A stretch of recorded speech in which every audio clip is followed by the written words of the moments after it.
সচিবালয় প্রধান উপদেষ্টার বাসভবন যমুনা ও আশেপাশের এলাকায় সভা সমাবেশ গণজমায়েত মিছিল ও শোভাযাত্রা নিষিদ্ধ করে আবারও গণবিজ্ঞপ্তি জারি করেছে ঢাকা মেট্রোপলিটন পুলিশ।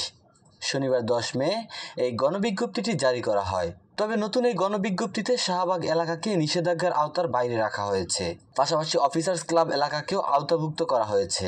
বিজ্ঞপ্তিতে বলা হয়, প্রধান উপদেষ্টার নিরাপত্তা রক্ষার স্বার্থে ঢাকা মেট্রোপলিটন পুলিশ অর্ডিন্যান্সের 29 ধারায় অর্পিত ক্ষমতা বলে শনিবার 10 মে থেকে বাংলাদেশ সচিবালয় এবং প্রধান উপদেষ্টার সরকারি বাসভবন যমুনা ও আশেপাশের এলাকায় যে কোনো প্রকার সভা সমাবেশ, গণজমায়েত মিছিল ও শোভাযাত্রা ইত্যাদি নিষিদ্ধ করা হলো। পরবর্তী নির্দেশ না দেওয়া পর্যন্ত এই আদেশ বলবৎ থাকবে বলে গণবিজ্ঞপ্তিতে উল্লেখ করা হয়।